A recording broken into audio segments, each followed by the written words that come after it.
तो आज भारत के सिंहासन पर, कहते हैं भारत की गद्दी पर आज देश के भारतीय जनता पार्टी के कार्यकर्ता, देश के प्रधानमंत्री। ये अगर संभव हो पाया है तो भारतीय जनता पार्टी के कार्यकर्ता की मेहनत के बदौलत हो पाया है, परिश्रम के बदौलत हो पाया है। और पार्टी के नेता ने जिस प्रकार से ईमानदारी से अपने नीतियों को लेकर के जनता के बीच लगातार ये घूमते रहे, चलते रहे, काम करते रहे, तो आज देश की जनता ने भारतीय जनता पार्टी को बहुमत देकर के, पहले अटल बिहारी वाजपेयी जी के नेतृत्व में सरकार बनी थी, लेकिन वो बहुत कम समय का था, 98 में 13 महीना का। पहले तो 96 में 13 दिन की सरकार बनी अटल जी के नेतृत्व में। 98 में 13 महीनों के प्रधानमंत्री बने अटल बिहारी वाजपेयी जी। फिर 99 में सरकार बनी तो पूरे कार्यकाल को उन्होंने पूरा किया था। उसके बाद फिर 10 वर्षों तक पार्टी बाहर रही। लेकिन कार्यकर्ता आप सब ने जिस प्रकार से मेहनत किया और परिश्रम किया, तो मैं कह सकता हूं कि 2014 में फिर से इस देश में भारतीय जनता पार्टी को बहुमत मिला 282 की संख्या से, और देश के प्रधानमंत्री श्री नरेंद्र मोदी जी बने। फिर 2019 में देश में चुनाव हुआ तो फिर से 303 सीट ला करके इस देश के प्रधानमंत्री नरेंद्र मोदी जी फिर से बने। तो मैंने इसलिए कह रहा था कि यहाँ आज बूथ स्तर के कार्यकर्ता बैठक में उपस्थित है। आज अगर ये चुनाव की जो लड़ाई होती है, चुनाव की जीत की जो लड़ाई होती है, वो कहाँ होता है? पोलिंग बूथों पर होता है। दिल्ली में नहीं होता है, रांची में नहीं होता है। यानी चुनाव की जो असली लड़ाई होती है वो पोलिंग बूथों पर होता है। और जिस भी पार्टी के कार्यकर्ता पोलिंग बूथों पर सुबह से शाम तक डटे रहते हैं, उसी पार्टी की वो जीत होती है। और इसलिए मैं आज आप सब लोगों से यही निवेदन और यही अपील करने के लिए आया हूँ कि आपके ऊपर वो जिम्मेवारी, आपके ऊपर वो जवाबदेही है।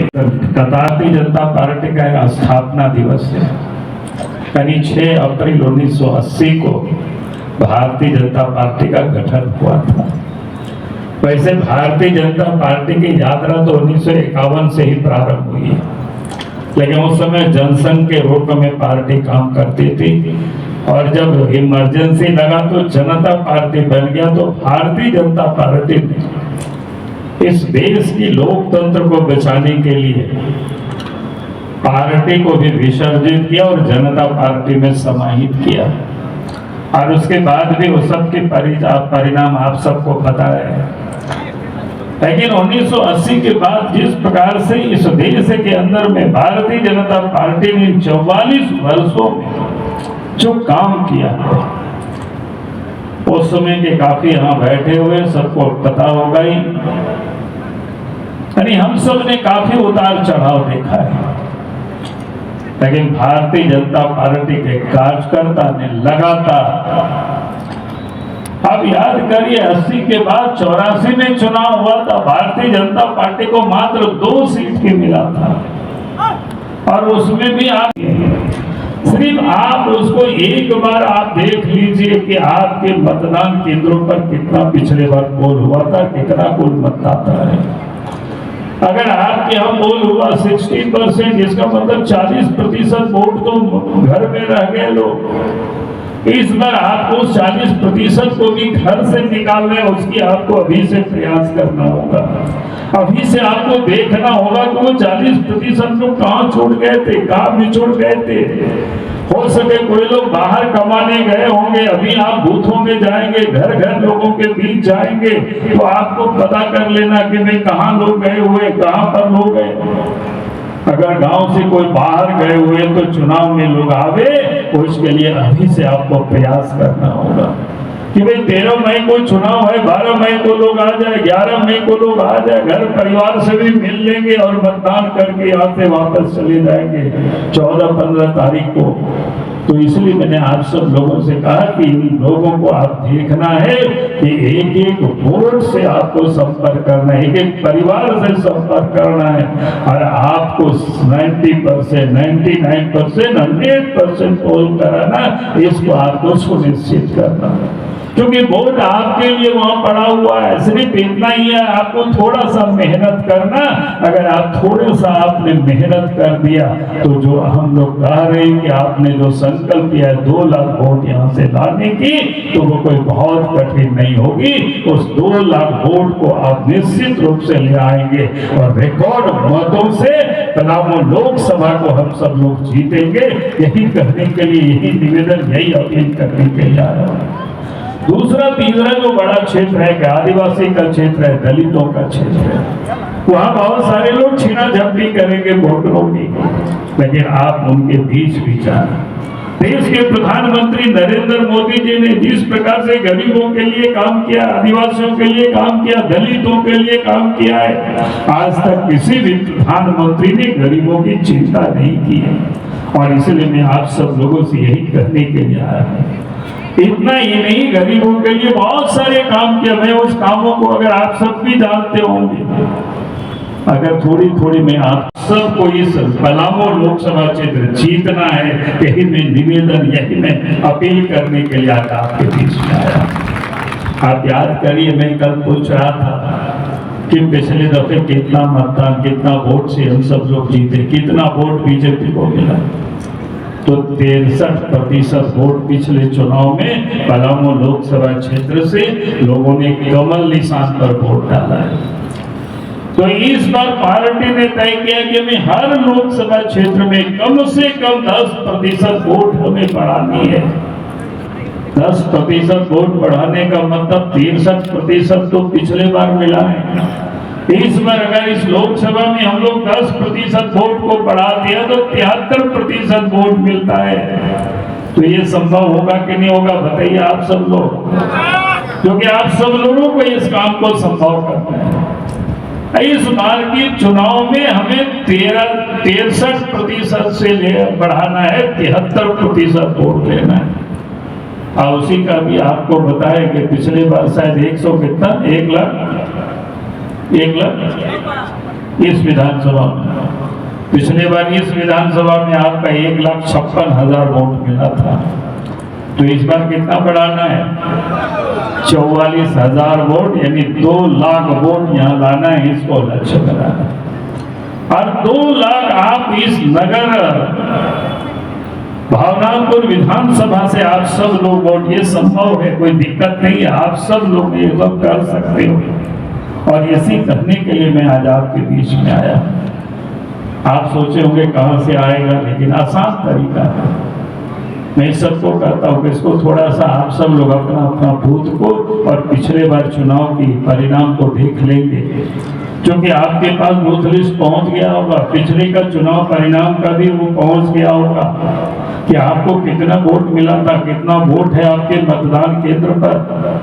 अभी हम पूछ रहे थे, वो बता रहे थे 4.5 लाख करीब वोटर है पूरा विधानसभा क्षेत्र में। इसका मतलब है 400 कितना 2 बूथ बताए, इसका 502 बूथ है। इसका मतलब ये होता है कि आपके यहाँ सब जगह 800 करीब 900 करीब हर बूथ में मतदाता है। तो आपको ये ध्यान में देना होगा कि इस बार पिछले बार कितना पोल हुआ था, तो आपको इस बार वो 100% पोल कराना है। उसके लिए 1-2 रास्ता, 1-2 तरीका मैं लोगों को बताता हूँ। आसान लोग तो सब बैलगाड़ी से लोग जाते थे, पैदल जाते थे दूर दूर तक शादी ब्याह में बारात। बात सही है कि नहीं, बताइए। हम तो खुद अपना बारात गए थे, शादी में गए थे दूल्हा बन कर, लेकिन पैदल गए थे 8-9 किलोमीटर। उपाय नहीं था उस समय, सड़कें नहीं थी कहीं। आप तो डीजे बजा करके गाड़ी में लोग जाते हैं, नाचते गाते हुए, बहुत मजा आता है कि नहीं आता है, बताइए। तो कांग्रेस पार्टी ने तो 50-60 वर्षों तक इस देश में राज किया था, लेकिन गांव तक कोई सड़कें नहीं पहुंचाया। गांव में कौन रहते हैं? गरीब लोग रहते, आदिवासी रहते, दलित रहते। उनके कभी भी उन्होंने चिंता नहीं किया कि यहाँ तक भी सड़क होना चाहिए। ताकि वहां भी कोई व्यक्ति बीमार हो तो वहां डॉक्टर भी पहुंच सके या डॉक्टर तक भी बीमार आदमी को लोग पहुंचा सके। किसी ने कोई चिंता नहीं किया। अगर ये किसी ने चिंता किया तो बीजेपी की सरकार ने किया, पहले अटल बिहारी वाजपेयी जी ने, फिर नरेंद्र मोदी जी ने। तो इसलिए मैंने कहा कि आप गांव की ओर जाइए, कोई चिंता की बात नहीं है। बीजेपी की सरकार ने काम किया है विकास का। और अभी बिजली की भी चर्चा हो रही थी। मैं लोगों से कहता हूं कि भाई उस समय की क्या हालत थी, भी बात हो रही थी कि बैटरी क्या बोलते मोबाइल चार्ज की बता रहे थे मानो जी। मैं लोगों से कहता हूं कि पहले याद करो क्या हालत थी। हम लोग लालटेन लेकर के लालटेन खरीद लाते थे बाजार से, डिबरी खरीदते थे। मिट्टी तेल के लिए झगड़ा होता था कि डीलर बेच रहा है, डीलर बांट नहीं रहा है, ब्लैक कर रहा है। यही होता था कि नहीं होता था? ये अलग बात है, कुछ लोग आज भी लालटेन लेकर के घूमते हैं, जबकि मोदी जी ने इस युग को समाप्त कर दिया। कहा कि अब लालटेन की कोई जरूरत नहीं है, अब तो हर गांव और घर घर तक बिजली पहुंचा कि नहीं पहुंचा। अब करासन तेल की कोई जरूरत नहीं है। तो के लिए जो मसीहा बाबा साहब भीमराव अम्बेडकर, उनके नामों की राजनीति तो सब लोग करते रहते हैं, लेकिन उनको किसी ने भी सम्मान देने का काम नहीं किया। लेकिन देश के प्रधानमंत्री नरेंद्र मोदी जी ने, जहां वो जन्मे थे बाबा साहब भीमराव अम्बेडकर के, जहां उन्होंने पढ़ाई लिखाई की थी, जहां उन्होंने साधना कर्मभूमि यानी 5 तीर्थ को भी उन्होंने विकसित किया, तो इस देश के प्रधानमंत्री नरेंद्र मोदी जी ने किया। उसको भी दर्शनीय स्थल उन्होंने बनाया, तो इस देश के प्रधानमंत्री नरेंद्र मोदी जी ने किया। उसको भी उन्होंने सम्मान दिया। और इसलिए मैं आज आप सबसे कह रहा हूं कि इस देश के प्रधानमंत्री, अभी जो चर्चा हो रही थी गरीबों को प्रधानमंत्री आवास, आखिर ये किन वर्गों के लिए सबसे अधिक लाभ? तो आदिवासियों को, दलित को, कमजोर तबके के गरीबों के लिए, गरीबों के घरों में शौचालय बनाना, ऐसे असंख्य काम किए। ये लोगों से कहता हूं, अभी बार के सड़कों की बातें चल रही थी तो मैं याद करता हूँ अपने उन दिनों को। मैं तो बचपन से गांव में रहता था और गांव से 5-6 किलोमीटर स्कूल जाना पड़ता था। हाई स्कूल भी, मिडिल स्कूल भी गांव से 6-7 किलोमीटर की दूरी पर था। अब चारों खेत की पगडंडी से जाना पड़ता था, नदी नाला होता था, बरसात में तो जाना मुश्किल हो जाता था, हम लोग जा नहीं पाते थे। कोई व्यक्ति बीमार हो जाए तो बरसात में आप डॉक्टर के यहाँ तक नहीं पहुंचा सकते, ना डॉक्टर आपके यहाँ पहुंच सकता है। ये हालत थी झारखंड की, देश की, गांव की। अगर आज मैं कह सकता हूँ कि झारखंड की कोई भी गांव, कोई भी नदी नाला आज बाधक नहीं है। सड़कें बन गई, आप तो गाड़ी से लोग जाते हैं कि नहीं जाते? बच्चे भी स्कूल आप गाड़ी से जाते, हाट बाजार में लोग गाड़ी से जाते, मेला देखने भी लोग गाड़ी से जाते।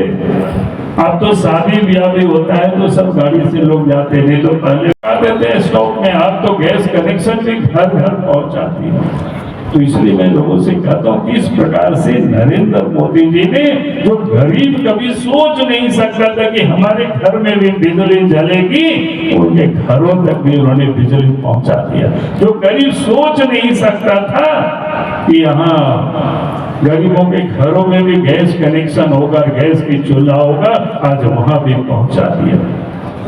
अब गरीब बीमार हो तो उसकी इलाज की भी व्यवस्था कर दी है। 5 लाख रुपया तक की आयुष्मान कार्ड, ताकि गरीब बीमार हो तो अच्छे अस्पतालों में उनके भी इलाज हो। आप देखते होंगे किस प्रकार से इस देश के अंदर में गरीबों को मुफ्त में भोजन, अनाज 5 किलो प्रत्येक महीना प्रत्येक व्यक्ति को मिल रहा है। तो ये भी अगर किसी ने कोई काम किया तो इस देश के प्रधानमंत्री नरेंद्र मोदी जी ने। मैं इसलिए इस बात को थोड़ी कह रहा हूँ, किसानों के खाते में भी आप जब गांव की ओर जाएंगे, घरों से संपर्क करेंगे, तो ऐसी असंख्य काम है देश के प्रधानमंत्री नरेंद्र मोदी जी ने काम किया है। इस देश के विकास के लिए भी काम किया। आप ये समझो कि 2024 का लोकसभा का चुनाव है, कोई सामान्य चुनाव नहीं, असामान्य चुनाव है। अभी 2024 के चुनाव में इस देश के, और देश ही नहीं बल्कि दुनिया के बड़े बड़े लोग नरेंद्र मोदी जी बने। तब याद करिए जब 14 में देश के प्रधानमंत्री नरेंद्र मोदी जी बने तो भारत की अर्थव्यवस्था भारत का 10वां स्थान पर थे, आज 10 वर्षों में 5वां स्थान पर पहुंच गए। और देश के प्रधानमंत्री नरेंद्र मोदी जी ने सीना ठोक करके कहा तीसरा बड़ा प्रधानमंत्री बनाइए। तो भारत की अर्थव्यवस्था भारत को दुनिया की तीसरी बड़ी अर्थव्यवस्था बनेगी। तो ये कौन कर सकता है? अब याद करिए ऑटोमोबाइल के क्षेत्र में, मोबाइल के क्षेत्र में, जिस प्रकार से फार्मास्यूटिकल के क्षेत्र में देश आगे तरक्की कर रहा है, डिफेंस के सेक्टर में पहले जितना भी सेनाओं की साजो सामान होता था, हथियार होता था, हम सिर्फ बाहर से ही आयात करते थे और उसमें कमीशन खोरी होता था। लेकिन देश के प्रधानमंत्री नरेंद्र मोदी जी ने 10 वर्षों में भारत की तस्वीर को इन्होंने बदल दिया और 10 वर्षों में आज हम बाहर से लेते ही नहीं बल्कि यहाँ से बाहर को भी हम भेजते हैं, निर्यात भी करते हैं। और तो 20-22 हजार करोड़ के हम निर्यात भी पिछले साल कर चुके। तो ये आज दुनिया को इस बात की भी चिंता है कि भारत जिस तेजी से आगे बढ़ रहा है, वैसे जो ताकत आज परेशान है, वो चाहते हैं कि किसी भी सूरत में भारत को कमजोर करना। और इसलिए मैं आप सभी कार्यकर्ता भाइयों और बहनों से कहूंगा, अब याद करिए कि इस प्रकार से देश के प्रधानमंत्री नरेंद्र मोदी जी ने जो काम किया है, पहले इस देश के अंदर में क्या होता था, आप 200 क्या कहते हैं, याद करिए 2008 की घटना को, मुंबई में बम ब्लास्ट हुआ था, कितने लोग, सैकड़ों लोग मारे गए। पहले क्या होता था, जब चारों देश के बड़े बड़े शहरों में बम विस्फोट होता था, लोग मारे जाते थे। भारत सरकार दुनिया को बताते थे डोजियर लेकर बीजेपी की सरकार, मोदी जी की सरकार नहीं बने, इसकी लोग प्रयास कर रहे हैं।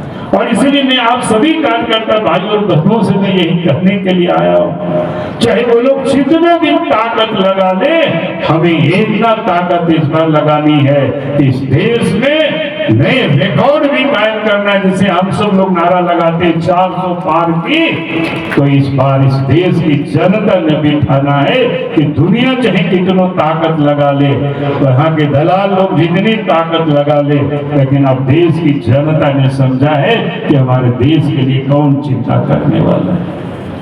आखिर क्यों नहीं परेशान है जो गरीबों की चिंता कर रहे हैं। आप देखें देश किस प्रकार से विकास प्रगति कर रहा है। जितना भी आप कनेक्टिविटी देखें, चाहे गांव की जो रूरल का रोड कनेक्टिविटी है, रोड आप देख रहे हो कैसे बन रहा है। अब हम अपने देश के नहीं, अब दुनिया के विकसित देशों के साथ अब तुलना हो रही है भारत की। हवाई कनेक्टिविटी है, रेल कनेक्टिविटी, अभी इसकी चर्चा हो रही थी। अब चारों तरफ आप देख रहे होंगे सब भी बन रहा है। और इतना ही नहीं, चाहे ऑटोमोबाइल के सेक्टर में हो, फार्मास्यूटिकल के सेक्टर में हो, भारत आज दुनिया का नेतृत्व कर रहा है, आगे बढ़ रहा है। अब दुनिया के सारे लोगों को ये परेशानी इस बात की, बहुत सारे लोग परेशान हैं। इसीलिए मैंने आप सब लोगों से कह रहा था कि देश आपने देखा होगा कि देश में 2 बार जब जीतना है, और पिछले बार यहाँ 63% वोटों से आप सब जब लोग जीते थे, तो इस बार 73% वोट ला करके जीतना। यही मैं कहने के लिए आया हूँ, ताकि ये बता देना है दुनिया को कि आज भी दुनिया में ही लोकप्रिय देश के प्रधानमंत्री नहीं है, बल्कि गढ़ और कलामों के गांव में भी देश के प्रधानमंत्री नरेंद्र मोदी जी उतने ही लोकप्रिय है जितनी दुनिया के लोग उनको देखते हैं। ये काम आप सब लोग पूरा करेंगे ना? हाँ, यही पूरा करना, यही मैं कहने के चाहते हैं कि भारत को विकसित भारत बनते कोई बहुत लोग देखना नहीं चाहते। भारत तरक्की करे ये लोग देखना नहीं चाहते, और इसलिए वैसी ताकतें लगी हुई है कि इस देश में किसी भी प्रकार से नरेंद्र मोदी जी को रोकना है, उनको प्रधानमंत्री बनने नहीं देना है। और उनके दलाल भी इस देश के अंदर में भी लोग घूम रहे हैं। और इसलिए मैं आप सब लोगों से कहूंगा कि हम सब कार्यकर्ताओं के लिए वो बड़ी चुनौती है।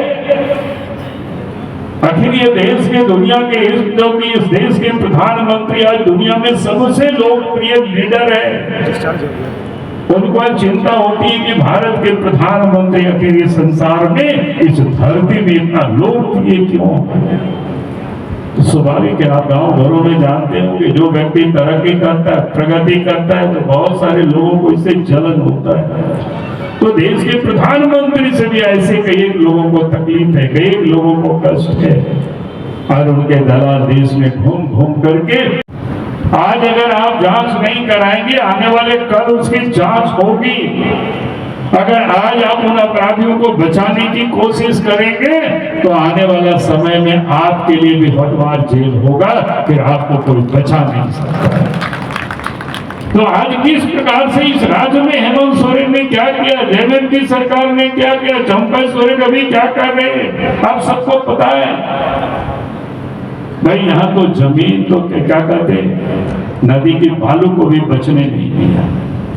अब इस गढ़वा जिला में तो खूब लोग बताते हैं कि सब बालू घाट यहाँ से चला जाता है, कहाँ बिहार को जाता है, यूपी को जाता है। लेकिन यहाँ के लोग अपना अगर इंदिरा आवास बनाते, अपना घर बनाते हैं, तो वो बालू ला नहीं सकता है ट्रैक्टर से।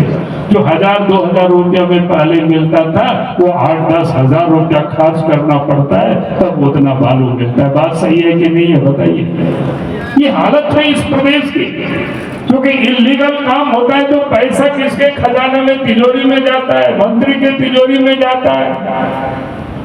अगर बालू घाट की नीलामी हो गया होता तो पैसा किसके तिजोरी, सरकार के तिजोरी में जाता। लेकिन यहाँ तो नीलामियां होने नहीं देते, ताकि 2 नंबर के रास्ते से लोग काम करते। नदी की बालू तक को इन्होंने नहीं छोड़ा यहाँ के लोगों के लिए।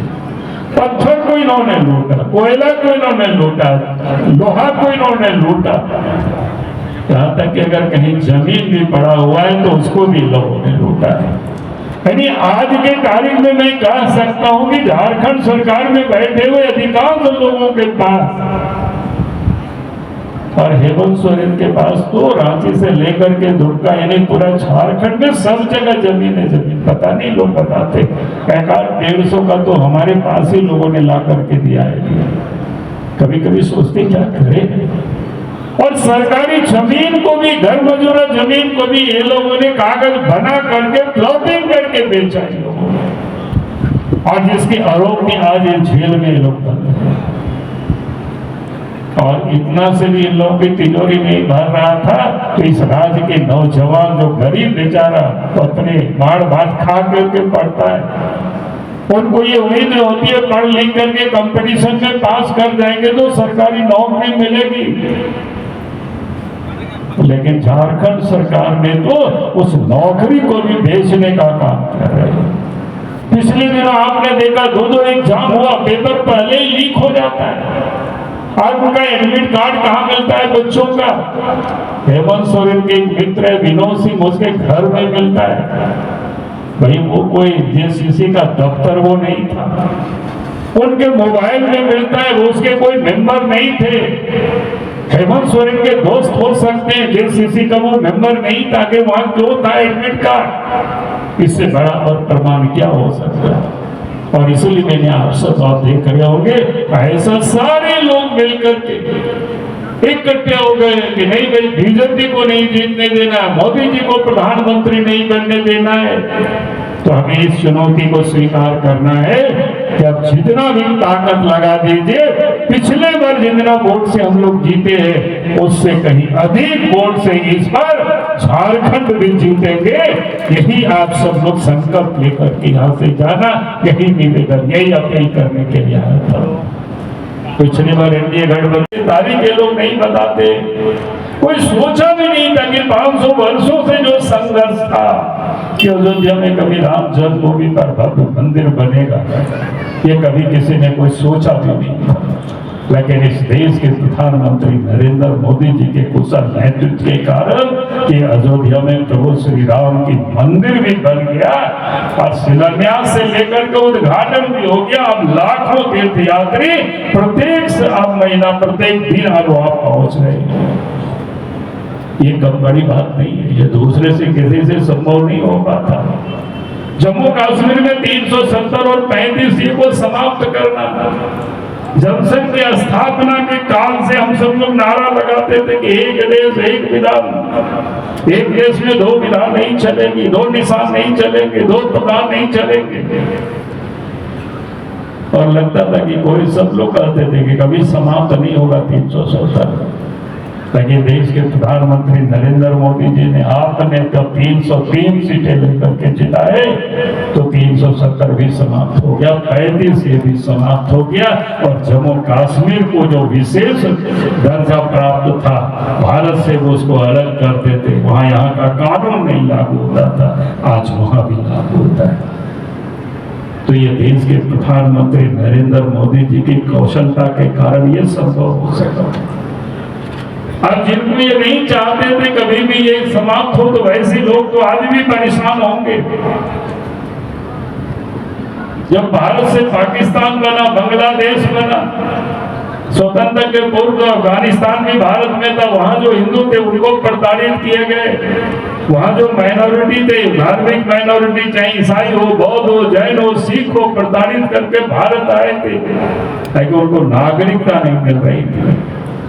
भारत सरकार ने, मोदी जी की सरकार ने उनको भी नागरिकता प्रदान की, कानून बना करके। तो आज उन सारे तत्वों को भी लगता है कि देश के प्रधानमंत्री नरेंद्र मोदी जी इस प्रकार की अनेकों काम, और देश के प्रधानमंत्री कहते भी है कि आपने 10 वर्षों में तो ट्रेलर देखा है, पूरा पिक्चर देखना, तो फिर से देश के प्रधानमंत्री नरेंद्र मोदी जी को बनाना। और आप देख रहे होंगे जितने जो लोग चोर थे सब इकट्ठे हो गए। अब झारखंड में भी देखते हैं, यहाँ जो मुख्यमंत्री पहले थे वो आप जेल में बंद है। अभी बालू जी कह रहे थे कि मैं तो लोगों से कहता हूँ पता नहीं चलता है, बेचारा है, वो क्या बोलते हैं, चंपई सोरेन की हालत क्या है। एक मुख्यमंत्री जेल में बंद है, एक तो हेमंत सोरेन की पत्नी है वो अलगे करती है, और एक बसंत सोरेन है बेचारा, वो 3 चक्की के बीच में, 2 चक्की तो हम लोग सुने थे, लेकिन 3 चक्की में ये पीस रहे। कल्पना सोरेन घूम घूम करके कहती है हेमंत सोरेन की पत्नी की, भाई हमारा पति का क्या कसूर था। मैं यहाँ बहुत अधिक बखान नहीं कर रहा हूँ, लेकिन मैं हेमंत कल्पना जी से मैं इतना ही कह रहा हूँ कि अभी अभी ईडी वालों ने 191 पेज का चार्जशीट सबमिट कर दिया है, उसको अब मंगवा करके अध्ययन कर लीजिए तो क्या क्या काम, क्या गड़बड़ी क्या है हेमंत सोरेन ने, वो सब उसी में दरखास्त में सब पड़ा हुआ है। कभी आपने 2 दिन पहले अखबारों में पढ़ा, अखबार में क्या लिखा था कि भाई लेखागार से कई कागजातें गुम हो रही है, गायब हो रही है। ये वास्तव में उसको गायब नहीं, गायब कराए जा रहे हैं। और इसीलिए हमने तो चंपई सोरेन जी से कहा है कि भाई चंपई सोरेन जी, अगर आप चाहते हैं कि हम सुरक्षित रहे तो आप बिना विलंब के उस मामले पाकिस्तान बढ़त कर रहा है, उनको समझाइए। वो लोग क्या बोलते थे कि अच्छा ठीक है हम लोग बात कर लेंगे, समझा देंगे। लेकिन जब मोदी जी देश के प्रधानमंत्री बने तो तस्वीर बदल गई। मोदी जी ने कहा कि अब बात नहीं करेंगे, लोग बात से मानने वाला नहीं। आपने देखा होगा कि 1-2 बार हिमाकत किए तो पाकिस्तान में घुस करके मारा।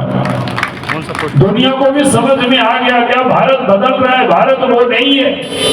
ये ऐसे कैसे संभव हो पाया? देश के प्रधानमंत्री नरेंद्र मोदी जी के कुशल नेतृत्व के कारण, जो देश को आर्थिक रूप से भी मजबूत कर रहे हैं, सामरिक रूप से भी देश को मजबूत कर रहे हैं, और दुश्मनों को भी आंख से आंख मिला करके उनसे बात कर रहे हैं।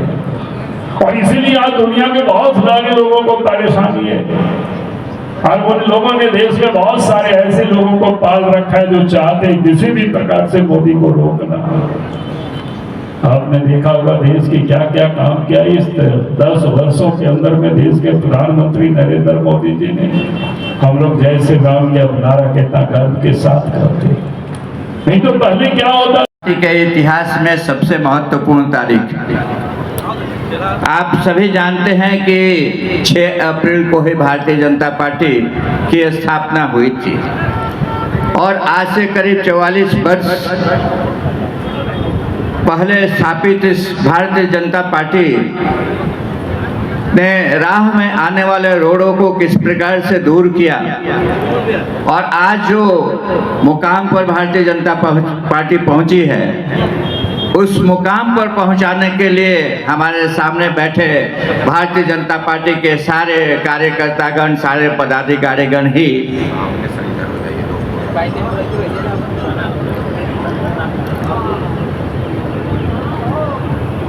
प्रशंसा के पात्र हैं। आज से करीब 12 साल पहले मैंने भारतीय जनता पार्टी की सदस्यता ग्रहण की थी। आप में से हमसे बहुत पहले ऐसे लोग हैं जो भारतीय जनता पार्टी की सदस्यता ग्रहण कर चुके होंगे, लेकिन आज 44 करोड़ की इस पार्टी के शीर्ष नेतृत्व ने और देश के प्रधानमंत्री आदरणीय नरेंद्र मोदी जी ने देश की प्रगति के लिए जो कार्य किया है, देश की प्रगति के लिए जो योजनाएं उनके द्वारा चलाई गई हैं, उन सभी योजनाओं से आप अवगत हैं। आज मैं उन योजनाओं का जिक्र नहीं करके, कभी कभी ये लोग कहते हैं कि वीडी राम 10 साल से सांसद है, उन्होंने क्या किया। मैं एक ऐसा व्यक्ति हूं जो अपने द्वारा किए गए कार्यों की कभी चर्चा नहीं करता, लेकिन लगता ऐसा है कि कभी न कभी उसकी चर्चा जरूर कर देनी चाहिए, ताकि जिन लोगों के दिल में किसी प्रकार की भ्रांति है वो दूर हो जाए। मैं विस्तार में तो बताने लगूंगा तो बहुत समय निकल जाएगा, और ये समय मेरे लिए नहीं है, ये समय आदरणीय बाबूलाल मरांडी जी के लिए है। इसलिए एक तो सेंटेंस में मैं उसका उल्लेख करना चाहूंगा। शिक्षा के क्षेत्र में आप पलामू संसदीय क्षेत्र के अंतर्गत विगत 10 सालों में medical college, engineering college, polytechnic college, central school, Navodaya Vidyalaya, Eklavya विद्यालय, ये सारे संस्थान खुले। कोई एक संस्थान खुलाने में लोगों को बरसों लग जाता है। और पलामू जिला का जो सेंट्रल स्कूल खुला, ये देश में एक ऐसा स्कूल खुला जिसको केंद्रीय सरकार के कैबिनेट ने मंजूरी दी। यातायात के क्षेत्र में ये जो आप सड़क देख रहे हैं, 4 लेनिंग जिसका हो रहा है, ये भारत माला प्रोजेक्ट से बाहर हो गई थी। भारत माला प्रोजेक्ट के अंतर्गत इसको लाने के लिए काफी परिश्रम करना पड़ा, और आपके आशीर्वाद से उस परिश्रम में सफलता मिली, और ये रांची से लेकर के भिंडमगंज तक 4 लेनिंग का कार्य हो रहा है। जगह जगह पर बाईपास बन रहा है। 1.5 साल के अंतर्गत पलामू संसदीय क्षेत्र का नक्शा बदलता नजर आएगा। स्वास्थ्य के क्षेत्र में कोरोना काल में किस प्रकार से देश के प्रधानमंत्री जी ने और आप सभी ने मिलकर के जनता की सेवा की, वैसा किसी पार्टी के किसी कार्यकर्ता के द्वारा नहीं किया गया। रेल यातायात के क्षेत्र में पहली बार किसी नई रेलगाड़ी का परिचालन इस परिक्षेत्र में प्रारंभ हुआ। रांची इंटरसिटी एक्सप्रेस का परिचालन प्रारंभ हुआ। जगह जगह पर इसका ठहराव दिलाया गया, चाहे वो मोहम्मदगंज हो, जपला हो, हैदरनगर हो। पलामू एक्सप्रेस का ठहराव गुजरात नवाडी में दिलवाया गया। रमना में ठहराव दिलाया गया पटना सिंगरौली एक्सप्रेस का। अभी हाल ही में मेराल में ठहराव दिलाया गया। इन सारी चीजों से आप परिचित हैं, मैं तो ये समझता हूं, और आपको कहीं किसी प्रकार से विरोधियों को जवाब देने में कोई कष्ट नहीं होगा। मेरी जो धारणा है कि गढ़वा जिला और पलामू जिला को विकसित सूची से, पिछड़े जिलों की सूची से कैसे बाहर किया जाए और कैसे विकसित जिलों की सूची में लाया जाए, यहाँ की जो समस्या है उसके प्रति मैं सजग हूँ। बेरोजगारी की समस्या है, पलायनवाद की समस्या है, और आदरणीय भानु प्रताप शाही जी ने जो कहा कि भवनाथपुर में अमृतसर कलकत्ता इंडस्ट्रियल कॉरिडोर का हब बनना चाहिए, ये हमसे उन्होंने अपेक्षा की है। मैं अपनी ओर से उन्हें आश्वस्त करना चाहता हूं और आप सभी को आश्वस्त करना चाहता हूं कि हर संभव प्रयास किया जाएगा, और यदि हमारी सरकार आती है और आदरणीय मुख्यमंत्री बाबूलाल मरांडी जी बनते हैं तो ऐसी परिस्थिति में आपको विश्वास दिलाता हूं कि भवनाथपुर में इंडस्ट्रियल हब जरूर बनेगा।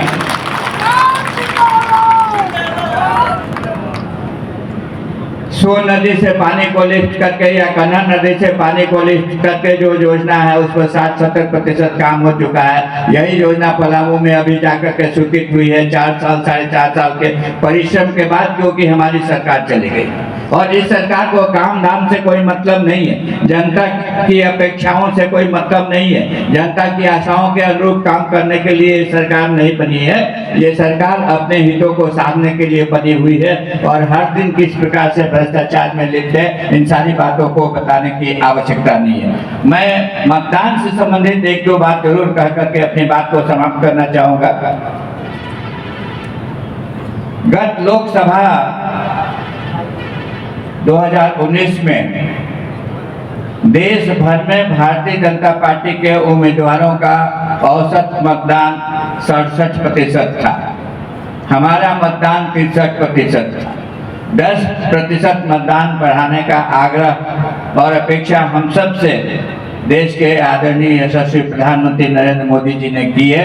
निश्चित रूप से हम इस दिशा में भरपूर प्रयास करेंगे और उनकी अपेक्षाओं और आशाओं के अनुरूप कार्य करके उनका जो आग्रह है उसको पूर्ण करने की कोशिश करेंगे। दूसरी बात, और कल बहुत विस्तार पूर्वक आदरणीय बाबूलाल मरांडी जी ने एक सभा में चर्चा की। एक बूथ पर 1000 वोट है, लेकिन वोट पड़ता है 500 में 480 वोट पड़ जाता है भारतीय जनता पार्टी को।